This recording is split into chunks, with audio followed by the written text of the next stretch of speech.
तो बच्चा पार्टी, इस सेक्शन बी में मैं बात करने वाला हूं 5 क्वेश्चंस की, और वो भी ऐसे क्वेश्चंस जो सारे धमाकेदार क्वेश्चन है, अच्छे क्वेश्चन है जो एग्जाम में आपको सीधे तौर पर देखने को मिलते हैं। सेक्शन ए हो चुका है। सेक्शन ए का अगर आपको लिंक चाहिए तो आप क्या कर सकते हैं, फटाफट से जा सकते हैं हमारे डिस्क्रिप्शन में, वहां पर आपको लिंक मिल जाएगा, और इसके बाकी के सेक्शन का भी लिंक आपको डिस्क्रिप्शन में मिल जाएगा। और सिर्फ यही नहीं, इसके अलावा और भी बहुत सारे पेपर्स भी आपको वहां पर मिल जाएंगे, और हमारे टेलीग्राम का लिंक भी मिल जाएगा, जिससे आप जुड़कर बहुत सारी चीजें फ्री ऑफ कॉस्ट ले सकते हैं अपने एग्जाम के लिए। तो चलिए बिना देर किए हुए आगे की तरफ बढ़ते हैं और देखते हैं कि इसमें जो पहला क्वेश्चन है वो कैसे होना है। देखिए क्वेश्चन में कहा है कि √2 इज एन इरेशनल नंबर। ये जो क्वेश्चन होते हैं मैं आपको पहले ही बता दूं, ये कॉन्ट्राडिक्टरी क्वेश्चन होते हैं। क्या होते हैं? कॉन्ट्राडिक्टरी। तो कॉन्ट्राडिक्शन की हेल्प से इन क्वेश्चन को किया जाता है। जैसे कि नंबर जो है ये √2 या तो रैशनल होगा या इरेशनल होगा, और इन्होंने इसको इरेशनल बोला है, तो मैं इसको जब अज्यूम करूंगा तो रैशनल मार्कर करना स्टार्ट कर दूंगा। तो कैसे करेंगे?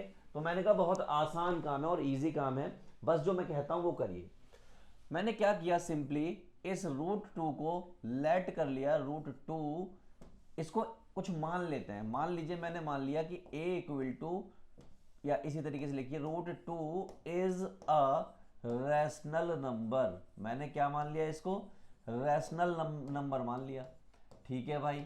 अब अगर कोई नंबर रैशनल नंबर होता है तो उसकी एक पहचान होती है, और उसकी पहचान क्या होती है कि कोई भी रैशनल नंबर a/b की फॉर्म में होता है, और ये जो a एंड b जो होते हैं, a और b ये जो नंबर होते हैं ये को प्राइम होने चाहिए। क्या होने चाहिए?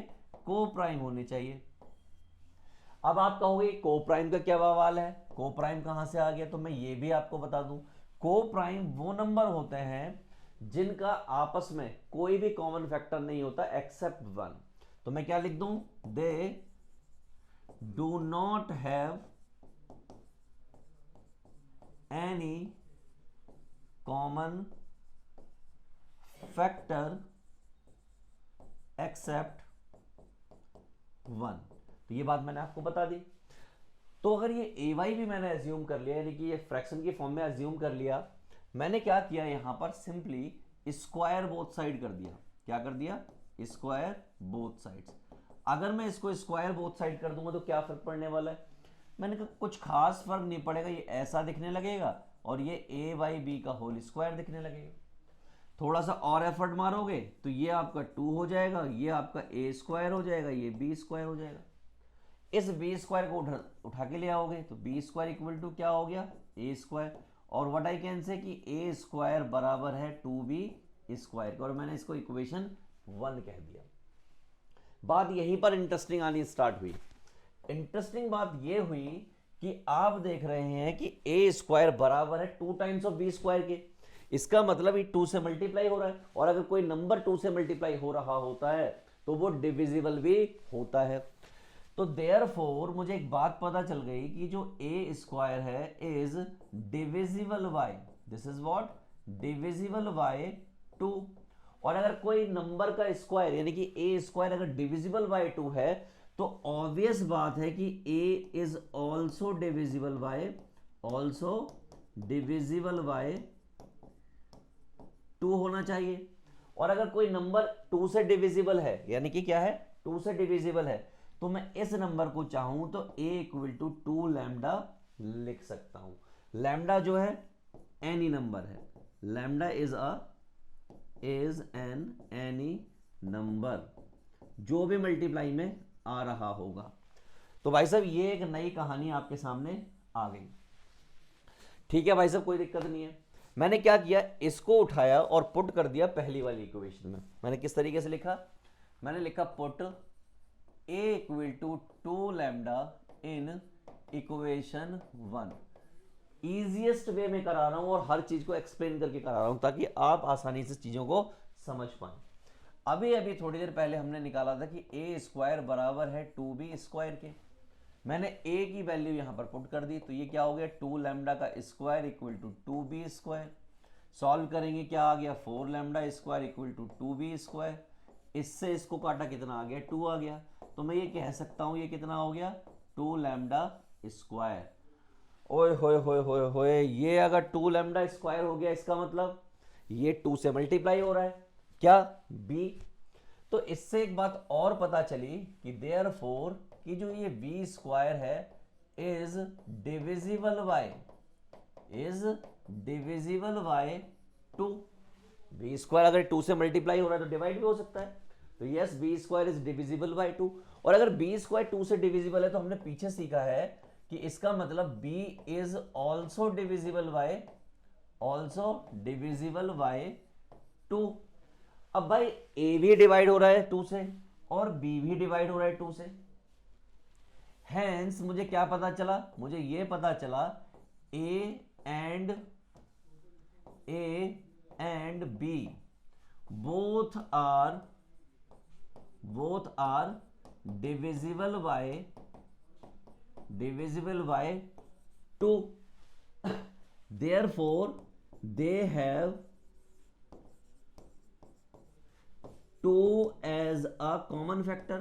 2 उनका क्या हो गया, कॉमन फैक्टर हो गया। और आपको थोड़ी देर पहले बताया था कि अगर a और b को प्राइम नंबर है तो उनमें कोई कॉमन फैक्टर होगा नहीं एक्सेप्ट 1, लेकिन यहां तो हो गया।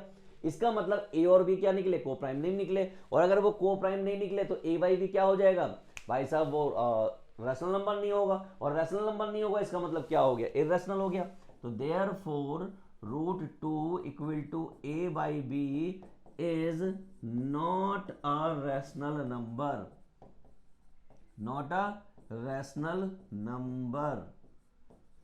तो therefore √2 is an क्या हो गया, हाँ वही जो उन्होंने पूछा था, irrational नंबर हो गया। लो हो गया प्रूफ, हो गए आपके नंबर पक्के। ऐसे करना है। अब मैं ले चलता हूं आपको अगले क्वेश्चन की तरफ। अगला क्वेश्चन कैसे होना है, चलिए इसका सॉल्यूशन भी आप इसको देख लेना। इस क्वेश्चन को समझिए, आसान क्वेश्चन, इजी क्वेश्चन। उन्होंने कहा कि ABCD is a parallelogram. ABCD क्या है, ABCD इज अ पैरेललोग्राम। आगे कहा है कि P डिवाइड्स AB। कह रहा है ये जो P पॉइंट है ये AB को डिवाइड कर रहा है 2:3 में। किसमें, 2:3 में। अगर 2:3 में कर रहा है इसका मतलब ये 2 होगा और ये 3 होगा। और जो Q पॉइंट है वो DC को डिवाइड कर रहा है 4:1 में। इसका मतलब ये ऐसा हो गया। आसान है, इजी है, सिंपल है। मैंने कहा चलो ठीक है, अच्छी बात है, ऐसा हो गया। अब क्या करना चाहिए हमें, मैंने कहा आसान काम ये करना चाहिए कि हमें मालूम है कि ये साइड और ये साइड बराबर है और पैरेललोग्राम है। इसका मतलब मैं ये कह सकता हूं कि मैंने इस पूरी साइड को A मान लिया। अगर इसको A माना है तो मैं इसको भी A मानूंगा, कोई दिक्कत वाली बात होगी ही नहीं। तो भाई सभी दोनों साइड A हो गई। अच्छा तो लिखते हैं, तो देयरफॉर हमें मालूम है कि AP is equal to DC। हमें एक चीज और मालूम है कि AD is also equal to BC because of parallelogram. ओ हो। अब मैं इनको रेशो की फॉर्म में लिखने की कोशिश करूंगा। अगर ये पूरी साइड A है और ये 2 रेशो और ये 3 रेशो है, तो इसका मतलब अगर कल को कोई मुझसे पूछे कि AP को मैं क्या लिख सकता हूं, तो मैं लिख सकता हूं इसे 2/5 ऑफ A। ये टोटल थी, ये वाला हिस्सा 2 टाइम्स है, दोनों मिला के 5 है, तो यानी कि 2/5 डिवाइड बाई 2/5 इंटू A। ये हो गया आपका AP। अब मैं PV भी निकाल ले रहा हूं, मुझे PV बताइए। तो आप फटाफट से मुझे PV बता देंगे कितना भाई साहब, वो हो गया 3/5A। ये मैंने नीचे की कहानी आपके सामने कर दी। सेम कहानी मैं ऊपर की करूंगा। ऊपर की क्या कहानी होगी, DQ क्या होना चाहिए, DQ होना चाहिए 4/5 यानी कि 4/5A। और इसी तरीके से QC भी होना चाहिए। QC क्या होगा भाई साहब, QC होगा 1/5A। सब कर्मकांड मैंने आपके सामने कर डाले। अब क्योंकि ये लाइन और ये लाइन आपस में पैरेलल है, और अगर ये दोनों लाइन आपस में पैरेलल हो गई तो यहां पर बहुत कुछ होने वाला है। और वो क्या होने वाला है समझिए। ट्राइंगल मैंने लिया, ये वाला ट्राइंगल मैंने कौन सा लिया, ये वाला ट्राइंगल लूंगा और ये वाला ट्राइंगल लूंगा। किस तरीके से लूंगा, देखो मैंने कहा AOP या मैंने कह दिया BPO। क्या कह दिया, BPO BPO और ओ सी इस तरीके से ले लिया, या ए पी ओ ए ले लिया, किसी को भी ले लो, पी ओ ए ले लिया, क्या ले लिया, पी ओ ए, पी ओ ए, ये सिमिलर होगा किसके, सी ओ, ऐसे मतलब इसको ऐसे लो, ए ओ पी या ए पी ओ लो, A P O is similar to C Q O, C Q O, और इसमें एंगल एंगल की सिमिलरिटी मैंने लगा दी, एंगल एंगल की सिमिलरिटी यहां पे लगा दी, लग गई भाई एंगल एंगल की सिमिलरिटी। और अगर एंगल एंगल की सिमिलरिटी लग गई तो इसका मतलब ये जो एपी है, ये एपी के अपॉन में आ जाएगा ये वाला, that is what Q C, और ये जो साइड है ये ए ओ, या ए ओ को छोड़ो, ये जो साइड है ये वाली साइड पी ओ अपॉन में आ जाएगा क्यू ओ, ठीक है, ये साइड हो गई, ये साइड हो गई, ये साइड हो गई, ये साइड हो गई, ए ओ और ओ सी और ले लो, दैट इज ए ओ और ओ सी, ये भी मैंने ले डाली। अच्छा ठीक है भाई, अब क्या करें आगे, आगे का काम कैसे सॉल्व करें। अगर मैं एपी की बात करूं तो एपी मुझे मालूम है कितना है 2/5 ए, और क्यूसी की बात करूं तो क्यूसी भी मुझे मालूम है कहीं पर, ये रहा क्यूसी, दैट इज 1/5 ए। गौर से देखिएगा, मैंने सिंपली एक छोटा सा काम किया, इस ए से ये ए चला गया, 5 से 5 चला गया, तो ये कितना आ गया 2/1 आ गया। हमें निकालना क्या है, ओसी और ओ ए के बीच में रिलेशन बताना है, तो ये ओसी है और ए ओ है, तो इक्वल टू ए ओ और ओ सी। सॉल्व किया मैंने इसको, इन्होंने कहा है कि OC is half of OA, तो मैं इस OC को इधर ले आया ऐसे, इस 2 को नीचे ले गया ऐसे, OA या AO, क्या यही प्रूव करना था कि OC जो है हाफ है AO के, ये लिखा है OC is a half of OA, हो गया, लो ऐसे करना था, सिंपल सिंपल, आगे बढ़ते जाओ, क्वेश्चन करते जाओ, फोड़ते जाओ, बस बात खत्म। मैं टाइम खराब नहीं करूंगा बिल्कुल भी, और अगले क्वेश्चन की तरफ चलूंगा। आइए अगला क्वेश्चन क्या है, इसको देखिए, बहुत सिंपल क्वेश्चन है, टेंजेंट का क्वेश्चन है, सर्कल पर जो टेंजेंट यूज होती है, समझिए मैं आपको एक एक बात बताने जा रहा हूं। ये P पॉइंट से कोई टेंजेंट डाली गई इस पॉइंट पर, और यहां से यहां पर, कभी भी कोई बाहरी पॉइंट से टेंजेंट डाली जाती है तो इसका मतलब एक बात क्लियर होती है, ये लेंथ और ये लेंथ बराबर होगी। इसका मतलब एक बात पूरी तरीके से क्लियर हो गई कि AP की लेंथ बराबर होगी PV के, ये बराबर होगी, ठीक है भाई। और ये लेंथ PA कितना दे रखा है, 10 दे रखा है, इसका मतलब ये कितना हो गया 10 हो गया, यानी पहली प्रॉब्लम तो खत्म हो गई, ठीक। दूसरी बात आप नोटिस करेंगे कि इस पॉइंट से भी एक तरीके से ये टेंजेंट पड़ी और ये टेंजेंट पड़ी, यानी ये लेंथ और ये लेंथ भी आपस में बराबर होगी। इसका मतलब मैं ये कह सकता हूं कि AC या फिर CA बराबर होगा CE के। एक बात ये क्लियर हो गई, और एक और बात क्लियर करना चाहता हूं, ये लेंथ और ये लेंथ भी आपस में बराबर होगी। इसका मतलब ये क्या हो गया कि DE बराबर होगा DB के। भाई साहब इतना कर्मकांड हमने कर डाला, ठीक है भाई, कर डाला, कोई दिक्कत नहीं है। अब मुद्दा ये नहीं है, मुद्दा कुछ और है, मुद्दा सुनिए। उन्होंने कहा कि ट्राइंगल PCD, ट्राइंगल PCD कौन सा है, PCD, इस ट्राइंगल PCD का पेरीमीटर बताइए, तो हमने क्या लिखा, perimeter of triangle PCD। Perimeter क्या होता है, पेरीमीटर का मतलब होता है PC plus CD plus DP या PD, यही मतलब होता है, हाँ सर यही मतलब होता है, ठीक है, पेरीमीटर निकालना है।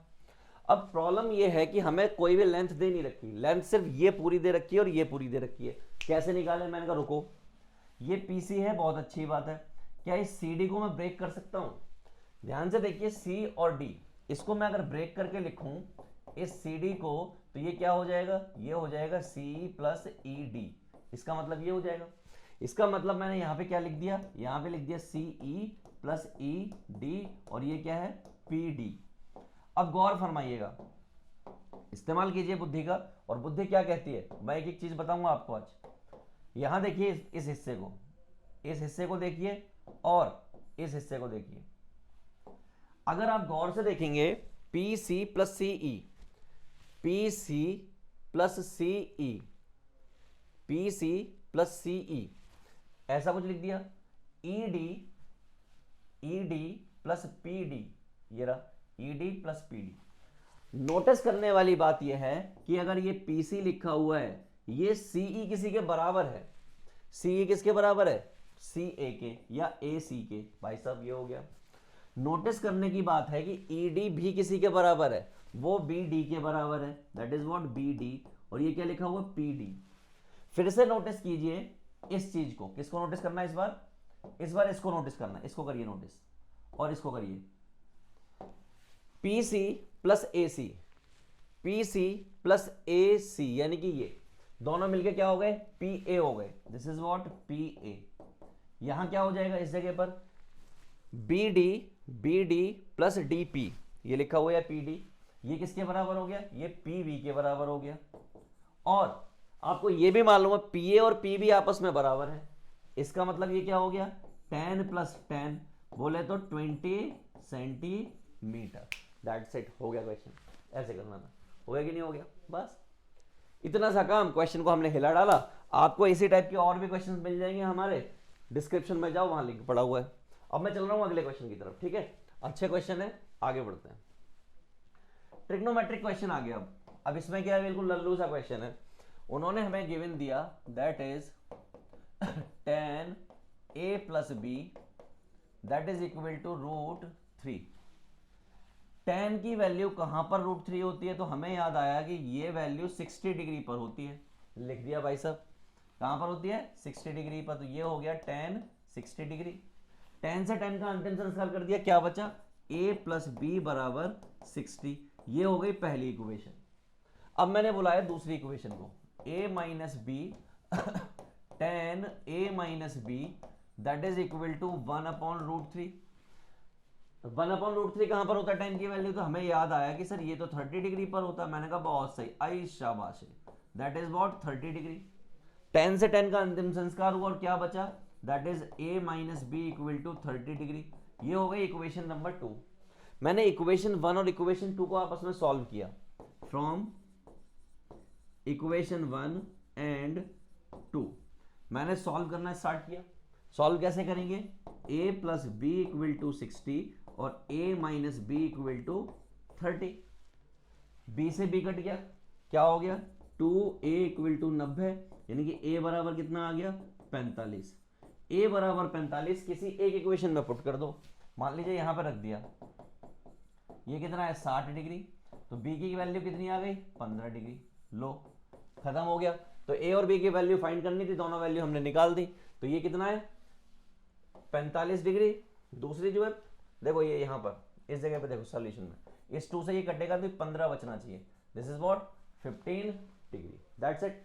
आगे बढ़िए, अगला क्वेश्चन देखिए। अगला क्वेश्चन ये रहा, लल्लू सा क्वेश्चन है, ट्रिग्नोमेट्री के और वाला क्वेश्चन है। कैसे डील करेंगे, मैंने कहा देखिए हमें कुछ पता हो नहीं पता हो, ये मालूम है कि sin 30 की वैल्यू 1/2 होती है। इसका मतलब cosec की वैल्यू कितनी होगी, 2, और स्क्वायर बाहर बैठा हुआ है, x को ऐसे ही रहने दीजिए। sin 60 की वैल्यू √3/2 होती है, तो हमने लिख दिया √3/2 और स्क्वायर बाहर बैठा हुआ है और -3/4। tan 30 की वैल्यू 1/√3 होती है, स्क्वायर बाहर बैठा हुआ है। भाई साहब ऐसा कुछ, थोड़ा और सिंप्लीफाई करते हैं। ये हो गया 2 × 4, ये हो गया x × 3/4, ये हो गया 3/4 × 1/3 इक्वल टू 10। सिंप्लीफाई करना बहुत ज़्यादा जरूरी है। सिंप्लीफाई कैसे करेंगे भाई साहब, सिंप्लीफाई करने के लिए हमने एक मेहनत की, इस 3 से ये 3 चला गया, इजी हो गया। क्या बचा, ये हो गया आपका 8, ये हो गया 3x/4, ये हो गया 1/4 इक्वल टू 10। सब उधर ले जाओ। तो हमने क्या किया, 3x/4 को यहीं रखा, ये 10 माइनस प्लस 1/4 और -8 इसको इधर ले जाओ। ठीक ठीक है भाई, 3x/4 10 में से 8 गया, 2 प्लस 1/4 4, थोड़ा सा सॉल्व किया यानी एलसीएम लिया, ये क्या हो जाएगा 8 + 1/4, इस 4 से ये 4 कट गया, क्या बचा 3x = 9, तो x इक्वल टू कितना आ गया 3, और यही वैल्यू मुझे निकालनी थी यहाँ पर कि x की वैल्यू बताइए। कितना आसान, हर क्वेश्चन आसान होता है, बस आप फोकस करके करो तो देखिए क्या आ रहा है, yes this is what x = 3। बिना देरी किए हुए आगे की तरफ बढ़ते हैं और अगले क्वेश्चन को डील करते हैं। इन्होंने कहा कि एक ट्राइंगल है, ध्यान से पढ़िए इस क्वेश्चन को, with the vertices A B C of triangle as a centre, arcs are drawn with the radii 14 centimeter, portion of the triangle is obtained removed, find the total area of the removed triangle। हमने कहा कि इस तरीके से कोई triangle है, किस तरीके से, इस तरीके से, इस तरीके से कोई ट्राइंगल है। अब हर उस पर एक सर्कल लगा हुआ है, यहां एक सर्कल था ए पर, यहां एक सर्कल था बी पर, यहां एक सर्कल था सी पर, हर जगह पर एक सर्कल लगा हुआ था। हमें जो फाइंड करना है, हमें ये फाइंड करना है कि ये जो एरिया है ये वाला ये रिमूव कर दिया गया है, ये एरिया ये रिमूव कर दिया गया है। अब ये वाला एरिया कैसे निकलता है, और दूसरी बात उन्होंने हमें रेडियस दे रखी है कितनी 14 सेंटीमीटर। मैंने कहा बहुत आसान है, ये आर्क वाला एरिया निकालना है, area of arc. Area of arc का फॉर्मूला याद आया हमें, एरिया ऑफ आर्क फॉर्मूला होता है πr², क्या πr², साथ में जो भी एंगल होता है, मान लीजिए एंगल ए है ये, अपॉन में 360, अपॉन में 360। अच्छा ठीक है, क्या करना चाहिए, किस तरीके से डील करना चाहिए। सिमिलरली ये बी वाले पार्ट का होगा, तो हमें निकालना है टोटल एरिया, तो क्या होना चाहिए, angle A πr² 360, angle B πr² 360, angle C πr² 360। आपको मालूम है πr² कॉमन है हर जगह, तो πr² 360 कॉमन है, ये क्या बचेगा एंगल ए, एंगल बी और angle C. Angle A plus angle B plus angle C, तीनों एंगल का सम जो है 180 डिग्री होता है, तो इसका मतलब हो गया ये πr² 360 इंटू 180 से इसको काट दिया, तो हमारे पास हो गया therefore that is πr² 2, ऐसा कुछ हो गया क्योंकि हमने काटा है इसको।